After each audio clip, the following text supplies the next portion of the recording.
she said. If I want to spend the night out, I don't owe you an explanation. I said, then neither do I. She came home at noon the next day. I'd moved out. Everything gone. Just a note. Out indefinitely. No explanation needed.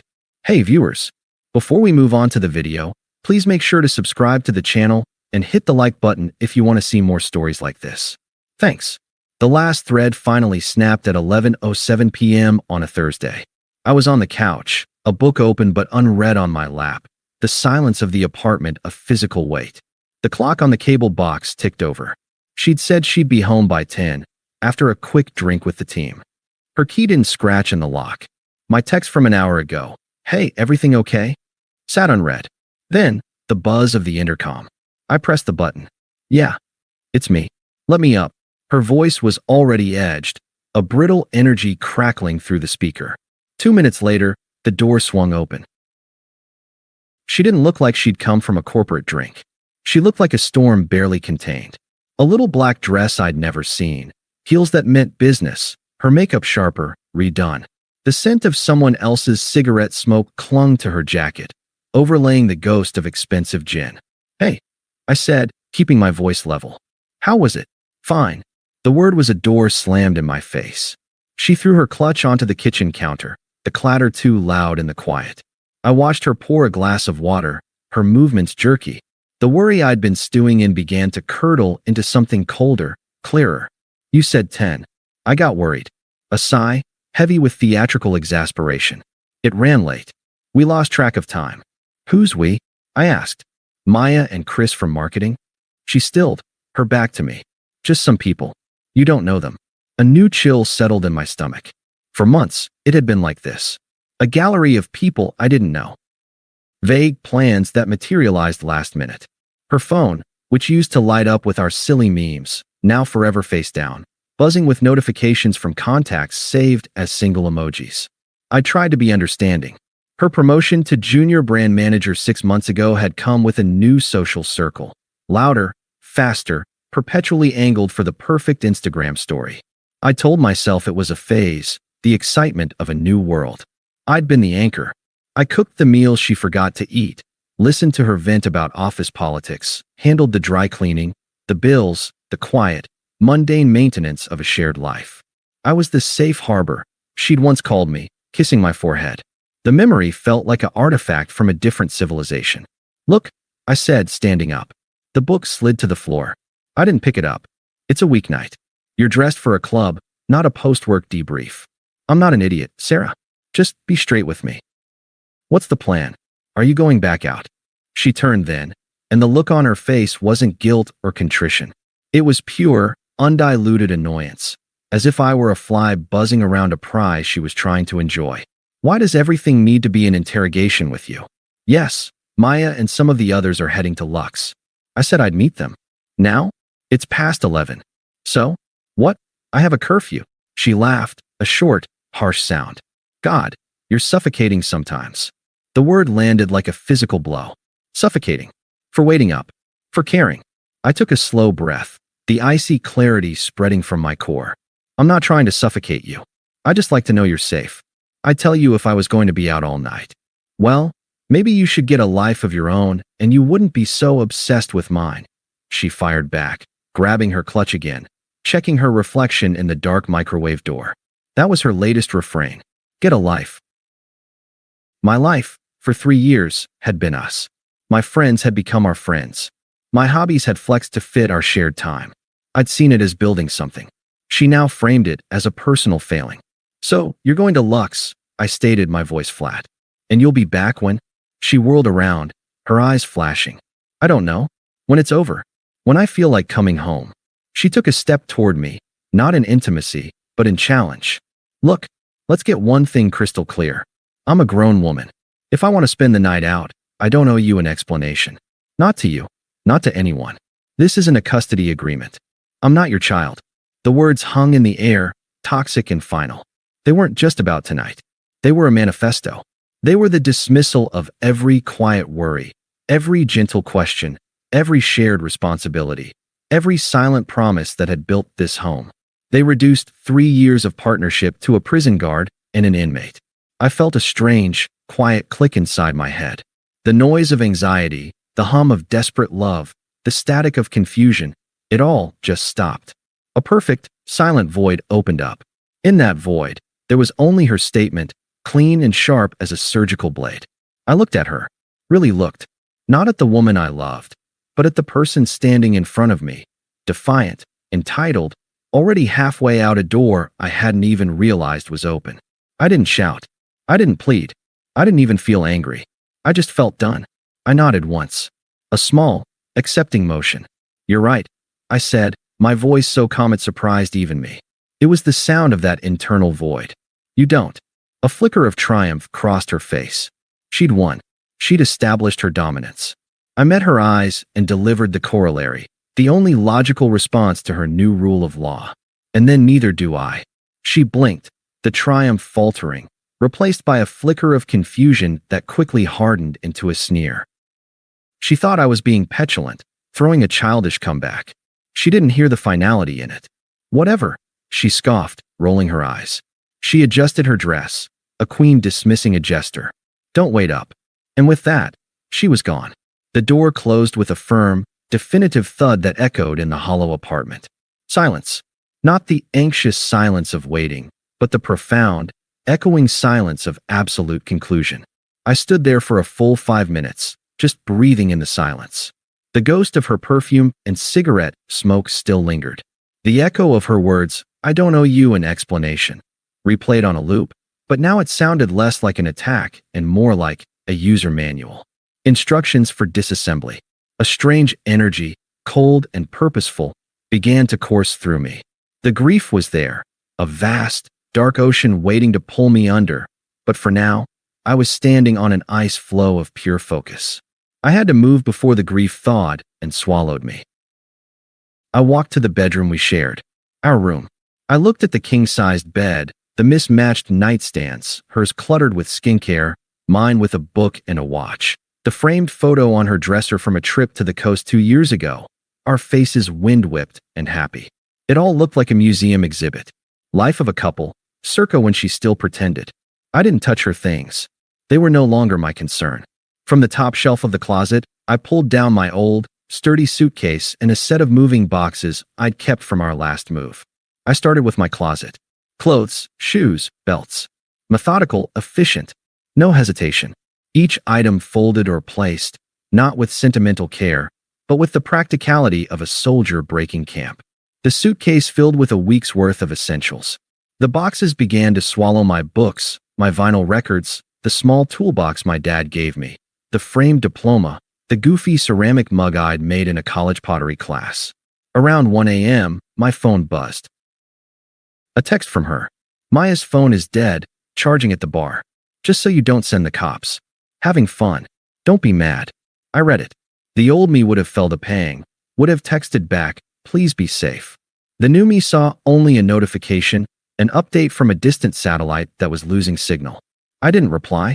Instead, I went to my phone settings and changed her contact name from Sarah Redhart to S. Then I opened the banking app and transferred my half of the last paycheck into my personal savings account, separate from our dwindling joint fund for future trips. The numbness was a superpower. It let me move through the apartment like a surgeon, removing the vital organs of my former life. I took my PlayStation, my laptop, my headphones.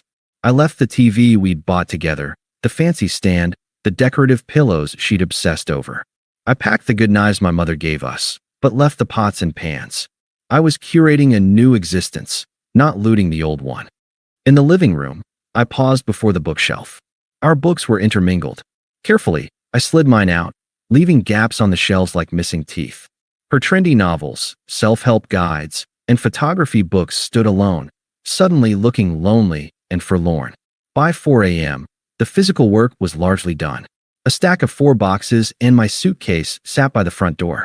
The apartment looked ransacked, but only in a specific, targeted way. My spaces were voids. Her spaces remained, a shrine to a person who wasn't coming back to the life she'd left. I sat at the now-bare kitchen counter with a notepad. The blank page stared back. What was there left to say? All the pleas, the accusations, the questions, they were invalid under the new rules. She had written the terms. I picked up a pen. I wrote 5 words. Out indefinitely. No explanation needed. I didn't sign it. It needed no signature. The author of the philosophy was clear. I propped it against the empty fruit bowl on the counter, the only thing in the center of that wide, empty surface. A minimalist monument to the end. At 6 a.m., as a gray dawn bled into the sky, my buddy Leo's truck pulled up outside. I'd texted him an hour ago. Need a favor? No questions. He asked none.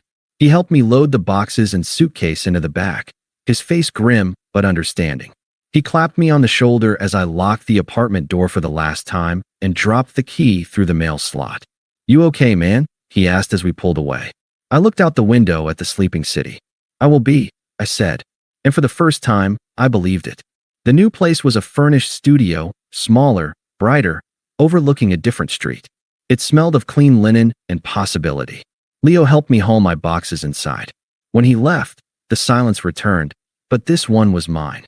It wasn't the silence of absence. It was the silence of a blank page. I took out my phone. Before I could think, before the old, weak pain could resurface and suggest maybe I should wait, maybe I should hear her out, I went to my contacts. I selected S. I pressed block contact. Then I opened Instagram, Facebook, Spotify, every shared digital thread, and severed them all. One by one. Block, delete, unfollow.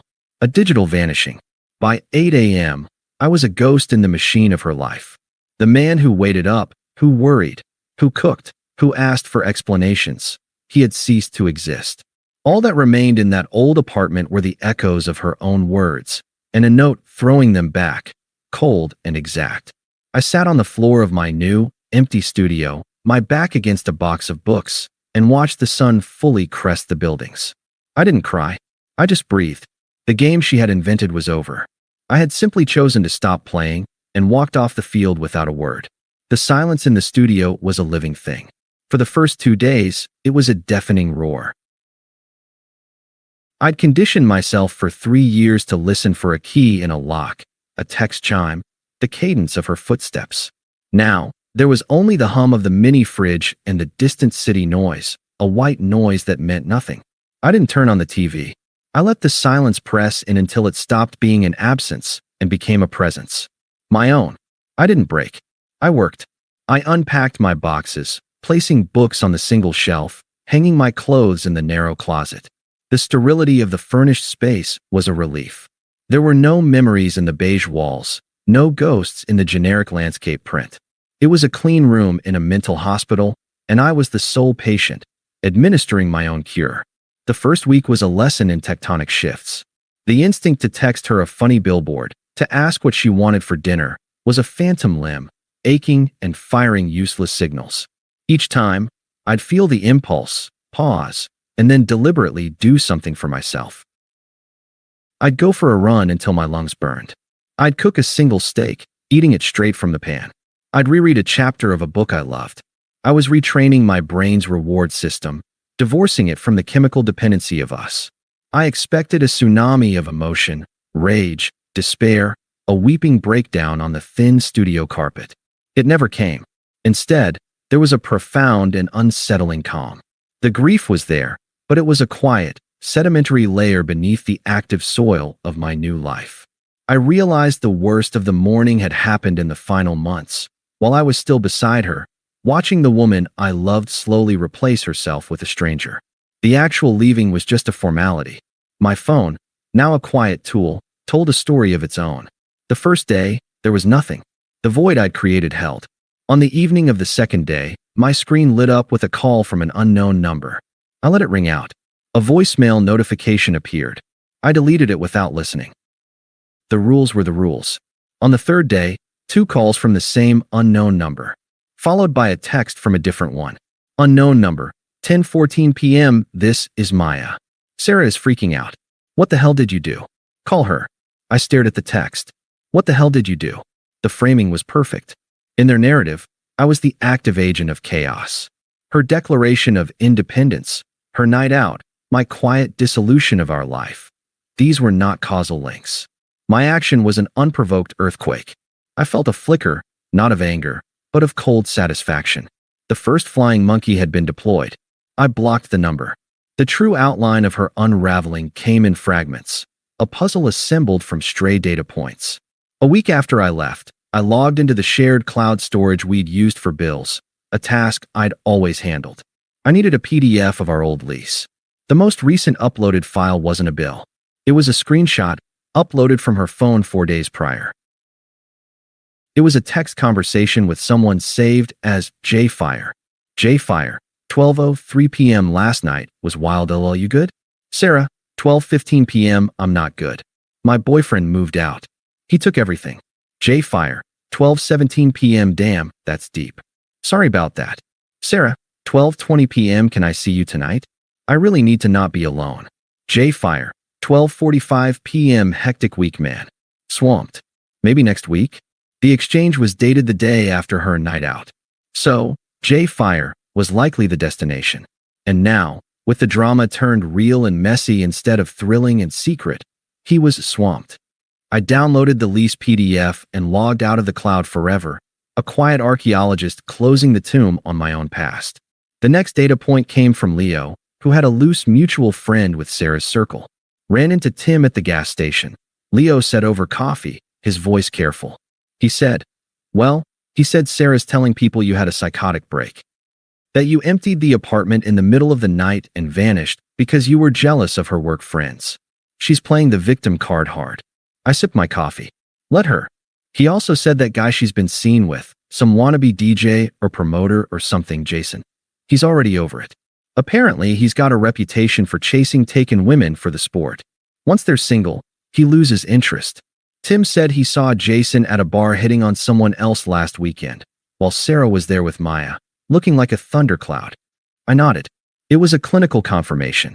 The vibes guy was exactly as advertised, a hollow vessel for validation. Her grandstand for freedom had led her directly to a man whose entire personality was an exit strategy. The poetic justice was almost too on the nose. She also keeps asking everyone if they've heard from you, Leo added, watching me. If you're okay. She sounds unhinged, man. Not sad. Angry. Like you stole something from her. I did, I said, my voice flat. I stole her audience. Her explanation. Her chance to be the magnanimous one who figured things out. She wanted a drama where she was the star. I gave her a ghost story. Leo shook his head, a slow smile spreading. You're ice cold, brother. It's kind of terrifying. It's not cold, I corrected him quietly. It's peaceful. The attempts evolved, as I knew they would, following the predictable path from confusion to bargaining to true color fury. Phase 1, the bureaucratic gambit. 3 weeks post-disappearance, my email, which I hadn't blocked, chimed with a message from her. Subject, practical matters from Sarah. We need to talk about the apartment lease. You are legally obligated for your half of the rent until we formally break it. I also need you to arrange for the removal of your remaining furniture.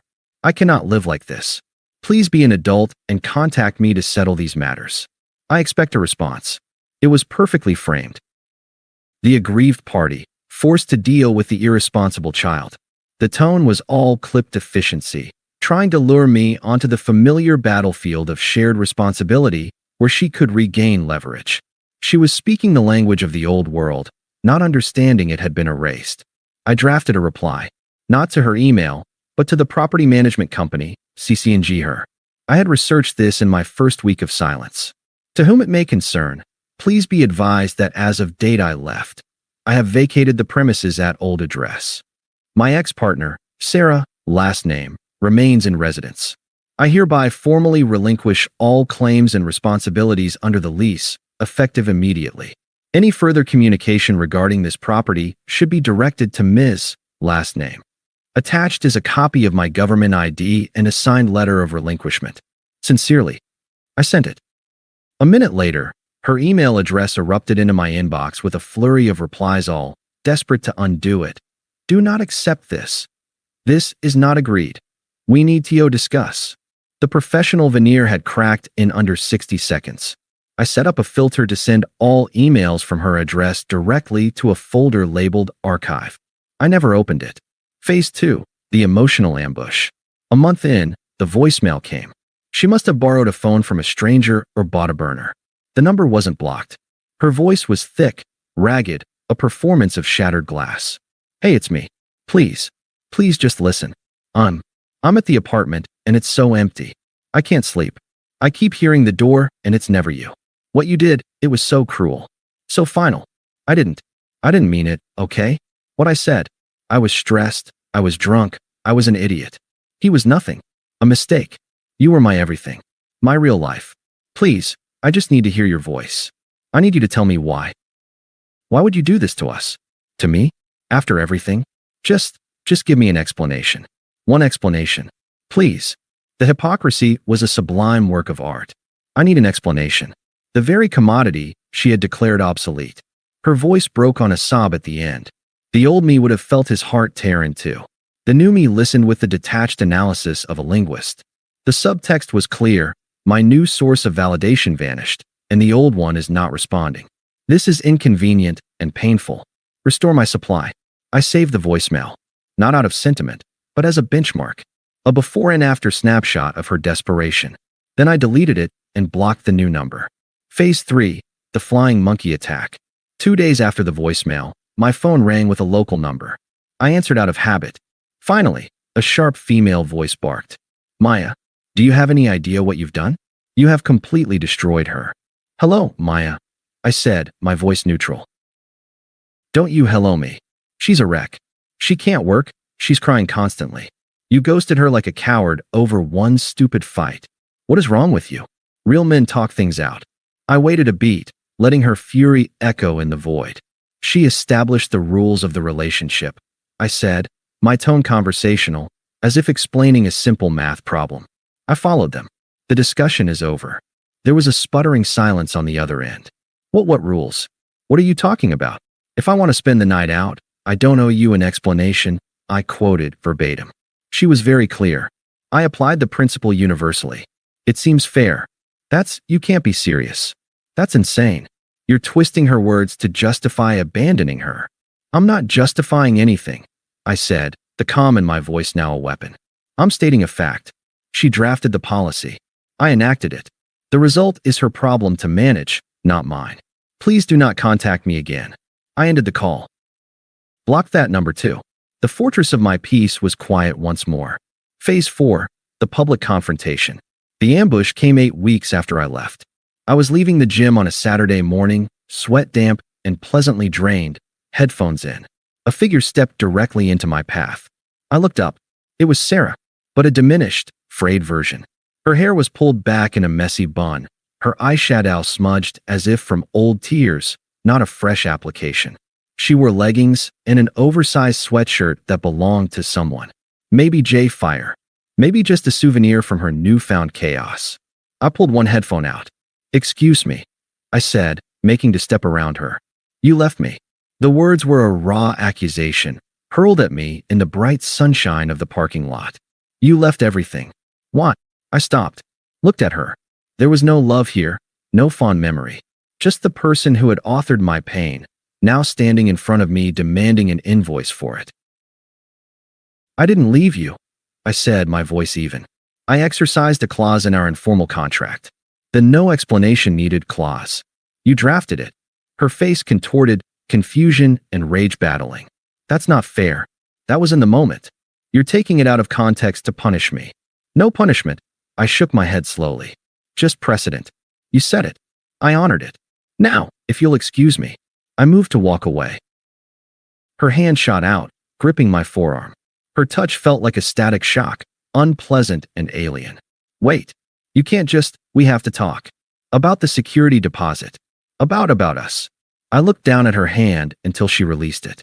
I met her eyes, and in mine she must have seen the absolute void, the complete emotional vacancy where she once resided. There is no us, I stated, a simple report of the weather. There is you, and there is me. The connection you are referring to was terminated. By you. The paperwork just took a night to process. Her desperation curdled, finally, into the true color anger I knew was underneath. The victim mask slipped, revealing the entitled architect of her own disaster. Her eyes narrowed, her lips pulled back from her teeth. You're a heartless bastard, she hissed, the venom pure and undiluted. I hate you. I hope you're alone forever. A small, almost imperceptible smile touched my lips. Not of happiness, but of recognition. Here was the unvarnished truth, the core selfishness that had driven the final act. The script was complete. Noted, I said quietly. I put my headphone back in, turned up the music, and walked to my car. I didn't look back in the rearview mirror. The reflection ahead was all that mattered. Thanks for watching. Make sure to subscribe to the channel and hit the like button. What do you think about this story? Share it in the comments.